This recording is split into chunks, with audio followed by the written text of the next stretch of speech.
Mom didn't cry. She didn't slam the phone. She didn't even ask why. She just said, "A backyard."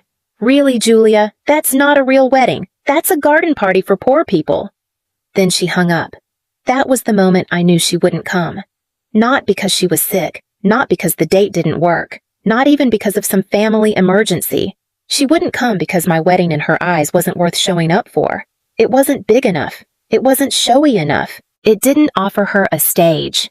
I sat on our porch for a long time after that Call the Old Wood, pressing into the backs of my thighs, the winter air cutting through my sweatshirt. My fingers held the phone like it might still ring, like she might call back and say it was a joke or that she didn't mean it. But the silence just settled in dense and immovable. Malik came out eventually carrying 2 mugs of tea. He didn't ask what happened. He didn't need to. He just handed me the mug and sat beside me, letting the steam rise between us like a curtain of quiet understanding. "She said no," I finally murmured. He nodded. "Because it's in the backyard," I managed a small bitter laugh. "Because it's not a ballroom. No chandeliers. No monogrammed napkins. No plated beef tenderloin with wine pairings. It doesn't match what she pictured when she imagined the day her daughter got married." "She imagined herself in it," he said after a pause. That landed. It wasn't about me. It never was. Mom didn't ask about the lighting design I spent 6 months building from scratch, recycled glass bottles and hundreds of tiny LED bulbs I wired by hand. She didn't ask about the way we turned our backyard into a lantern-lit grove, how we dug and replanted the wildflower beds ourselves. She didn't ask why we were limiting it to 25 guests or what it meant to us to share vows where we built our life, not some place rented by the hour. She only asked once weeks earlier with a scoff. "You're not doing it potluck style, are you?" She didn't wait for an answer. It's strange, isn't it? The way some people shrink a wedding down to its optics. My mother didn't care who I was marrying. She cared what people would say, what they'd wear, what kind of photos would show up on Facebook. She didn't want to be part of my wedding. She wanted to be seen. I gave her an invitation anyway, printed not emailed, embossed, lavender-scented, tied with silk thread. No RSVP ever came. The morning it arrived, she texted me only once. "Looks like something a homeschooler made." I almost laughed. She'd probably forgotten I was homeschooled for 3 years at her request. What do you do when the person who raised you tells you without screaming, without cursing, that your life doesn't measure up? What do you do when your mother decides your most meaningful day isn't even worth an Uber ride? You grieve. Then you keep going. You hang the lights. You press your dress. You rewrite your vows. And you record everything. The space where I used to exist in my mother's world had always been conditional. I was the second daughter, the quieter one, the one who wore her sister's hand-me-downs and never once asked why the family photo albums had entire pages without me in them. At Rachel's wedding, the big one, the one Mom still brags about to anyone with a book club or a holiday newsletter, I wasn't a bridesmaid. I wasn't even seated with the family. I was stationed behind the floral archway holding a clipboard and a walkie-talkie, making sure the buffet didn't run out of crab cakes and that the violinist didn't start too early. I remember the shoes I wore that day, cheap flats from a clearance bin, blisters by the first dance. I remember Rachel's dress, hand-beaded imported silk, cost more than my college tuition, and how Mom adjusted the train just before the ceremony, tears in her eyes, like she was crowning royalty. "You'll get your turn," she whispered when I tried to step into the room for a photo. My turn never came. What I got instead were tasks. Carry this, check that, be useful, don't be in the way. The only picture I appear in from that entire wedding weekend is a blurry side profile shot where I'm wiping down the cake table in the background. Someone once tagged me in it and called me the help. I laughed. I didn't correct them. By then, I'd learned my place. So when I told Mom I was planning something small, intimate outdoors, no bridal party, no speeches, just vows and shared bread, she blinked. "Small," she repeated like I'd said illegal. She pursed her lips. "That's disappointing, Julia. Don't you want something people will remember?" I wanted something I would remember. I wanted the people I loved, the man I'd chosen. Music under open sky, plates passed hand to hand instead of cold chicken delivered by servers with name tags. I didn't need chandeliers. I didn't need a $10,000 cake. But Mom's face told me I'd already failed, that my choices embarrassed her, that not the wedding, not the scale, but I was too small. Rachel called a week later. I thought maybe she was reaching out trying to bridge the growing silence. Instead, she said Mom's worried you're having some kind of breakdown. She says you're sabotaging your own wedding because you're afraid to be the center of attention. I let her talk. I said thank you. I hung up. They didn't understand. They never had. What I was doing wasn't sabotage, it was reclamation. This wedding this day wasn't a stage for my mother. It wasn't a family PR moment. It wasn't a parade for second cousins I hadn't seen since middle school. It was mine. And I wasn't going to plan it like I was asking permission. The morning of my wedding, the sky was gray, but it wasn't threatening. It was the kind of gray that made colors stand out sharper, the kind that turns every flower into a brushstroke. I stood barefoot on the back porch, staring at the rows of mismatched chairs we'd borrowed from neighbors, each tied with scraps of dyed ribbon. The wind picked up slightly, tugging at the paper lanterns we'd strung between the trees. They danced in silence. Inside, Claire was steaming my dress, a soft cream gown, simple with pockets. She'd sewn it herself, every seam a small act of love. Malik's cousin was setting out place cards on the long wooden table.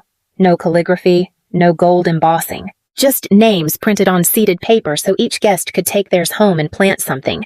I walked through the space, slowly touching each chair, each glass jar filled with herbs and field flowers. These weren't placeholders. These were decisions, intentions. Every detail had a reason, and every reason was love.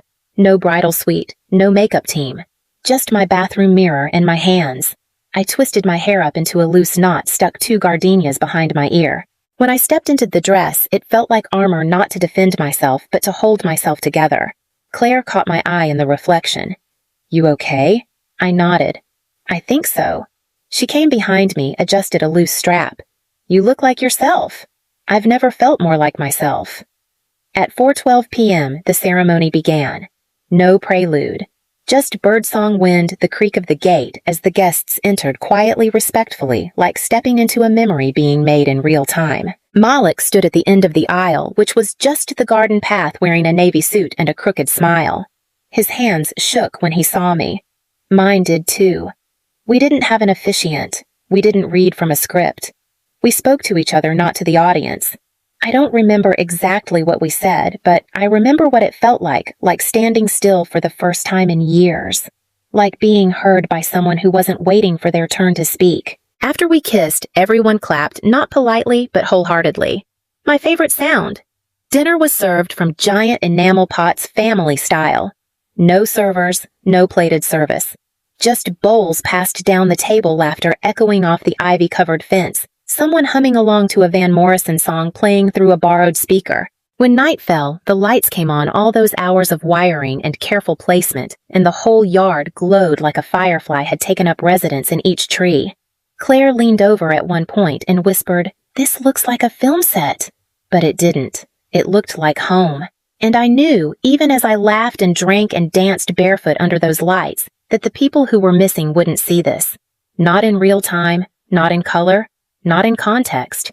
They wouldn't see the way Malik looked at me during our first dance. They wouldn't hear the toasts from people who actually knew us. They wouldn't taste the lavender lemonade or the fig cake or smell the rosemary smoke from the grill. They'd just see pictures, and by then it would be too late. We hadn't planned to post anything, not right away at least. Our friend Devin, a filmmaker, not a wedding videographer, had offered to document the day as a gift. She shot it like a memory. No wide, sweeping drone shots. No slow-motion veil toss. Just us as we were setting tables, fixing hair, holding hands under string lights. 2 weeks after the wedding, she sent over a short film. 90 seconds long. No narration. No captions. Just music, soft and slow. It began with Malik wiping his palms on his pants before the ceremony, then cut to me tying a ribbon around a jar of wildflowers. The final shot was of us dancing barefoot on the flagstones with the paper lanterns swaying above like stars pretending to be close. It made me cry. I watched it 3 times alone in our living room before calling Malik in. He didn't speak while it played. When it ended, he took a long breath and said, "She made it feel like something ancient." I nodded. "Do you think it's petty if I post it?" He smiled, not unkindly. "Sometimes petty is just the truth finally told, so I posted it." Quietly. No hashtags, no captions beyond October 8th. Home. Love. And then I put my phone down and went to bed. By morning, the views had passed 20,000. By noon, it had crossed 50. By dinner, a writer from an indie design blog had messaged me, "Is this your wedding? Can we feature it in our next issue?" I blinked at the message, then reread it. I hadn't expected that. By the end of the week, we were on 2 online magazines and a viral roundup article titled, "The Most Beautiful Backyard Wedding You've Ever Seen." I didn't feel vindicated. Not exactly. I felt seen. In a way, I hadn't expected to be, not by strangers, but by people who hadn't rehearsed a version of me they liked better. And then, the calls started. Rachel first. She left a voicemail that started with "wow" and ended with "so. Why didn't you tell us it was going to look like that?" Then, a text from my aunt. "That wedding video is all over my feed. I didn't know it was yours. Gorgeous." Then finally, my mother. No call. Just a text. One line. "Is this the wedding I wasn't invited to?" I stared at the screen for a long time. Technically, she was invited. She just never bothered to answer. The next morning, she followed up. "You made us look terrible, Julia. People keep asking why we weren't there. You could have warned us." Warned them. I read the message again. Then again. I wasn't sure what part she found most upsetting, the fact that the wedding happened without her, or the fact that it was beautiful. This wasn't about hurt feelings. This was about image. It had always been about image.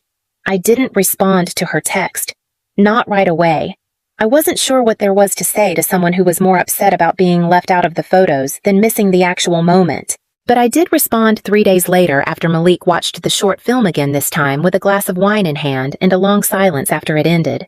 "You should let her see it," he said softly. "Not because she deserves it, but because she clearly doesn't understand what she missed." So I sent a message. "If you want to understand what really happened, come to the studio on Friday at 3. You can watch the full footage. Nothing edited." She wrote back 2 hours later. Fine. She arrived 10 minutes late. Wore pearls. Of course she did. Walked into the little documentary studio like she was touring a charity she might donate to. Polite, cool, detached. I didn't offer small talk. I didn't hug her. Devin had set up the screening room for us, just 2 chairs, a small monitor, and silence. The lights dimmed. I hit play. For the first 5 minutes, she sat with her arms folded. I watched her out of the corner of my eye, waiting for the scoff, the snort, the condescending chuckle. It never came. There was no narrator in the video, no music, just real sound footsteps on gravel glasses clinking, someone laughing from the back row. My voice shaking as I read vows. Malik stumbling over his own. The catch in his throat when he said, "You make me feel like I came home." At minute 12, she shifted. At minute 18, she blinked hard. At minute 20, when the screen showed us dancing under the lights, lanterns glowing like warm planets overhead, she exhaled like she'd been holding her breath. When the footage ended, I paused the screen. Just a still image of the yard, empty chairs, candle stubs. She didn't speak for a long time. Then, it looked expensive. I waited. She cleared her throat. "And you didn't mention it would be like that." I turned to her, my voice steady. "Would it have mattered?" She opened her mouth, closed it. "I invited you," I said. "You declined." "You didn't make it clear." I cut her off. "I wasn't auditioning for your approval, Mom. I was getting married." She looked away. I didn't feel the silence. When she finally met my eyes, her voice was sharper, defensive. "You made us look like we didn't care." I tilted my head. "Did you?" She flinched, a small, almost imperceptible twitch at the corner of her mouth. But she didn't answer. I stood, walked to the door, opened it. "Thanks for coming." She lingered, half standing, then sat back down just for a second. "I didn't know it would be beautiful," she said. "That's the point," I replied quietly. "You didn't care to find out." She didn't hug me as she left. I didn't expect her to. But as the door clicked shut behind her, I felt something shift. Not closure, not healing, just clarity. I didn't hear from her for a while after that. No follow-up call, no long text, no backpedaling wrapped in half-hearted apologies. Just silence, which strangely felt more honest than anything else we'd exchanged in years. I didn't go to Thanksgiving. Didn't get an invitation for Christmas. No one said I was cut off, but no one reached out either. It was a quiet exile, The kind that starts as distance and settles into erasure, and I was fine. Not in the triumphant movie ending way, but in the slow grounded way. In the way you realize you don't have to keep chasing a door that never opens. Instead, I poured myself into work, into Malik, into our life. The wedding film, the full version, was picked up by an arts collective in Seattle. They screened it in a gallery show titled Intimate Architecture. We flew up for the opening. People cried watching it. A couple asked if we were actors. I told them no. Just a woman who got married in her backyard because that was where her life had truly begun. 6 months passed. One afternoon I came home to a small package on our porch. No return address. Just my name in careful cursive I recognized instantly. Inside was a photo. Rachel's wedding. One I'd never seen. I was in the background holding a tray of champagne flutes, my face turned slightly, eyes focused on something just out of frame. On the back of the photo was a note. 2 lines. I looked right past you that day. I see you now. No name, no signature. But I didn't need one. I didn't frame it. Didn't call to say thank you. I just slid it into the back of our wedding album behind a picture of Malik spinning me under the lanterns, both of us laughing barefoot, lit from beneath by the glow of 100 tiny bulbs.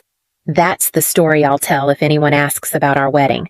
I'll tell them we did it our way. I'll tell them we planted wildflowers where people expected roses, that we fed our guests from our hands, not a caterer's checklist, that we danced on gravel and laughed under paper moons, and that we invited everyone who mattered, even the ones who didn't show up. Because in the end, a wedding isn't made by who attends. It's made by who stays.